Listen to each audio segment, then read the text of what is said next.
Hai. Selamat datang kembali di channel Min Donghua. Kali ini kita akan melanjutkan cerita Donghua, Battle Truck di Heaven. Gak pakai lama lagi, langsung aja kita ke ceritanya. Check it out. Memasuki gua penciptaan, Xiuyan telah memberikan 2 pil keberuntungan khusus kepada Zhonggu. Dan Xiuyan juga masih memegang di tangannya. Kemudian dia langsung menelannya.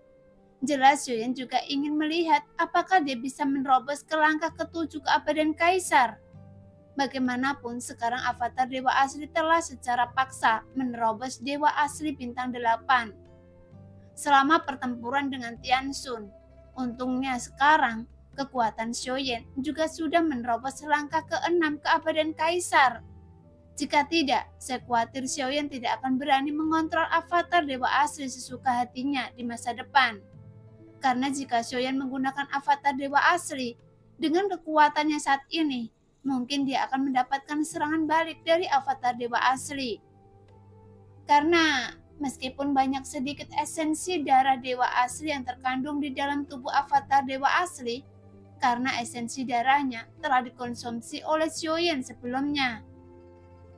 Tapi justru karena tubuh avatar Dewa Asli memiliki esensi darah dari Dewa Asli Yusuan yang lebih kuat, avatar Dewa Asli Xiuyan dapat meningkat begitu cepat, bahkan tanpa menyerap kekuatan bintang. Sehingga saat ini avatar Dewa Asli Xiuyan dapat menerobos kekuatan tempur Dewa Asli Bintang 8. Dan itu sekali lagi dinaikkan ke level yang lebih tinggi. Sekarang meskipun Tianxun juga telah terbunuh, tapi kali ini Xiuyan juga harus membayar harga yang sangat mahal, karena dia harus kehilangan domain Dewa Abadinya. Meskipun sekarang Xiuyan telah menerobos langkah ke-6 keabadian Kaisar.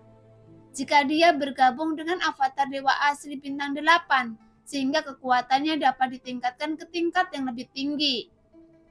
Namun saat Xiuyan melawan keabadian Kaisar langkah ke-9, mungkin dia masih cukup sulit untuk dapat mengalahkannya. Tapi jika Xiuyan harus menghadapi orang kuat langkah ke-8, mungkin Xiuyan masih bisa membunuh dengan lebih santai. Dan itu seharusnya tidak bisa menempatkan Xiuyan dalam situasi kritis, seperti dalam pertempurannya dengan Tianxun. Jadi apa yang harus dilakukan Xiuyan adalah dia harus mencari cara bagaimana membentuk kembali domain Dewa Abadinya. Memikirkan hal ini, Xiuyan sedikit merenung. Bagaimanapun kehilangan domain Dewa Abadi adalah kerugian besar bagi Xiuyan. Lagi pula metode domain Dewa Abadi yang sangat penting jika dia tidak memilikinya dalam pertempuran, dan seiring berjalannya waktu, musuh menjadi semakin kuat.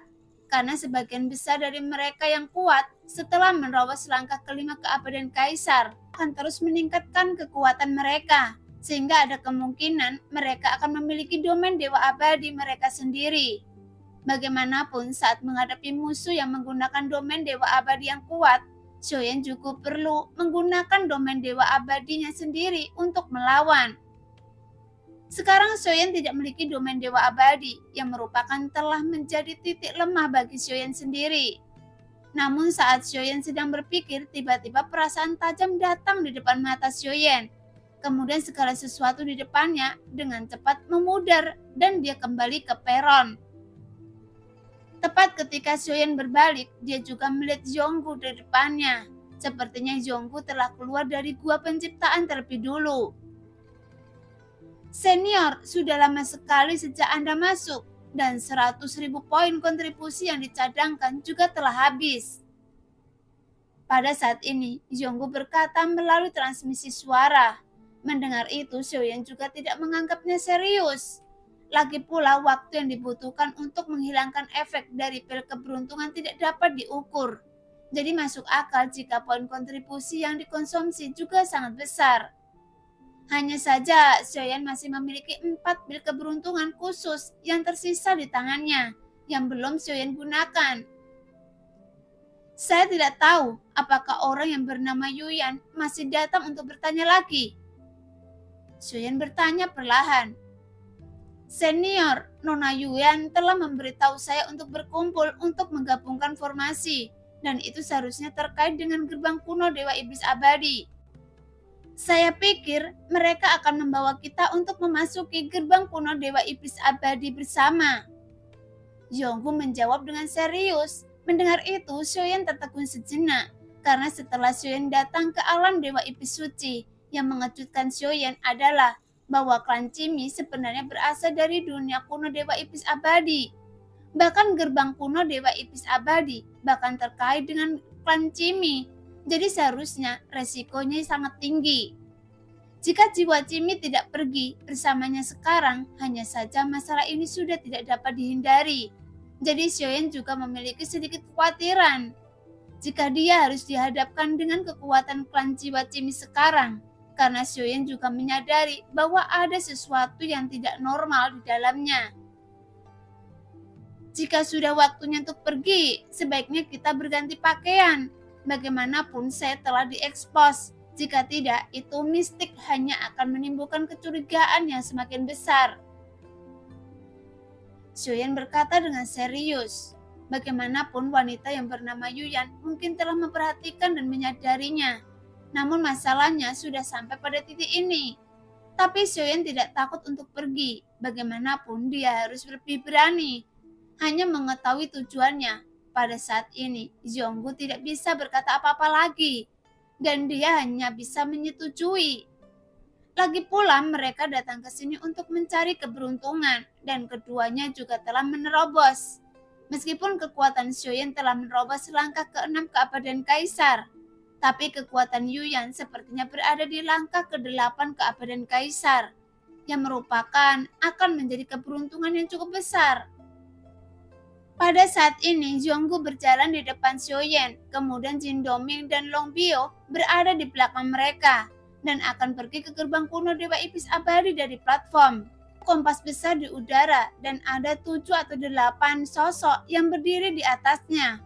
Bahkan sosok Yuyan yang tinggi dan ramping ada di antara mereka, sehingga dia juga terlihat sangat mencolok.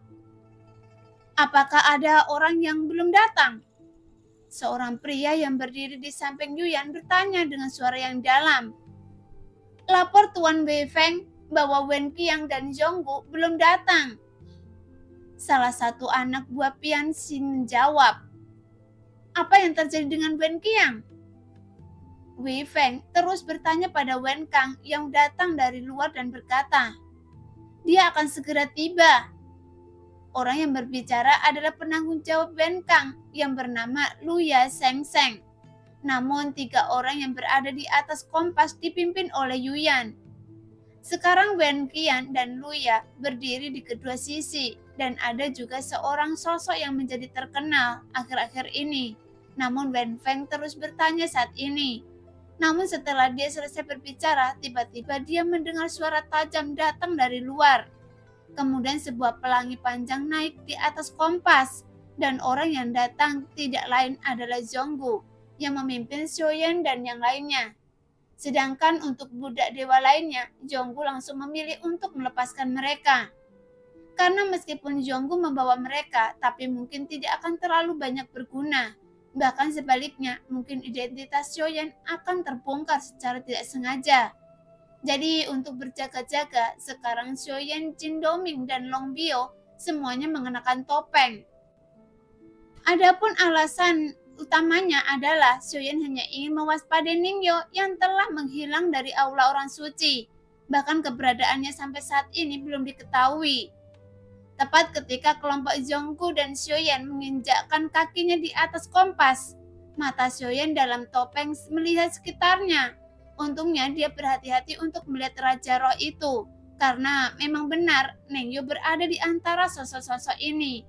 Tetapi Ningyo duduk bersila di atas kompas dan menutup matanya rapat-rapat. Meskipun dia hanya membuka matanya sedikit untuk melihat sekeliling. Setelah Xiaoyan datang, tapi dia menutup matanya lagi tanpa mengucapkan satu kata pun. Tuan, Zhonggu mengepalkan tinjunya dan membungkukkan tangannya dengan hormat. Kemudian dia berkata tanpa sopan bahwa dia pernah mendengar gerbang kuno Dewa Iblis Abadi. Namun kepala pemimpin Luya yang telah menekan Jin Chang memandang Zhonggu dengan terkejut. Karena setelah Jonggu keluar dari gua penciptaan, kekuatannya juga telah menerobos ke langkah ketiga keabadian Kaisar setelah bertahun-tahun. Namun bagi para tuan ini, apakah itu langkah kedua atau langkah ketiga keabadian Kaisar, itu masih terlalu lemah. Luyan bahkan melihat ketiga budak dewa bertopeng di belakang Jonggu, karena di aula budak dewa Sura, dia tidak hanya mengalahkan budak dewa cincang, tetapi budak Jonggu juga membunuh salah satu budak dewa cincang untuk mendapatkan kekuatan baru. Sehingga Lusa sangat penasaran bahwa budak dewa cincang yang berada di langkah ke-9 keabadian Kaisar bisa dikalahkan oleh budak dewa Jonggu yang lebih lemah. Jadi Luya sedikit tidak percaya. Jika dia tidak melihat dengan mata kepalanya sendiri, meskipun Luya hanya mengobrol dengan Jonggu, itu membuat Xiaoyan merasa tidak berdaya. Karena jika mereka terus membahas masalah ini, Nengyo pasti akan mengetahuinya, dan dia akan semakin marah padanya. Berkat budak saya bisa menjadi lebih kuat, tapi meskipun saya menang, itu juga menyebabkan budak dewa saya menderita pukulan yang keras. Jonggu berkata perlahan, namun ekspresi tidak memiliki kegembiraan di wajahnya. Sebaliknya, dia menghela nafas lega. Mungkin Cincang menyukai budak dewa yang Anda miliki, jadi saya juga ingin menantang Anda. Luya terus berkata dengan serius. Tepat ketika Xiaoyan mendengar apa yang dikatakan Luya, Xiaoyan akhirnya menyadarinya bahwa Luya bermaksud agar orang lain mendengarnya. Bagaimanapun, Cincang Roshi dan saya memiliki hubungan yang baik. Dan kami telah membicarakannya, sedangkan budak dewanya, Cincang bisa dipinjamkannya kepada saya sekarang. Dan setelah saya kembali, saya akan membalikannya ke Cincang Roshi. Luya menjelaskan dengan suara yang dalam. Mendengar itu, Jonggu tersenyum. Kemudian dia menjawab, "Tidak masalah." Mendengar itu, Luya langsung tertawa, kemudian dia menatap Jonggu sambil berbicara. Meskipun kekuatan Anda sedikit lebih lemah, tapi nada bicara Anda cukup tajam. Jonggu menjawab dengan bijaksana.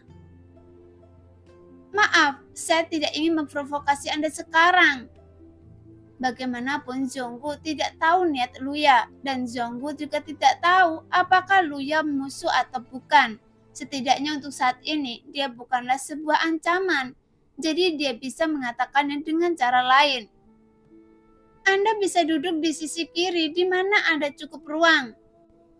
Luya berkata dengan pengaturannya. Tepat ketika Xiaoyan sampai sisi lain, dia melihat Ningyo, namun Xiaoyan tidak merasakan niat membunuh apapun darinya. Entah Nengyo menahan amarahnya atau Nengyo tidak tahu apa yang sebenarnya terjadi pada Tianxun, yang merupakan orang kuat di langkah ke-9, tapi bisa terbunuh sehingga Nengyo mengalami tekanan mental. Nah, demikianlah cerita hari ini. Terima kasih yang sudah menonton video Min Earth sampai selesai. Sampai jumpa di video selanjutnya. Bye-bye.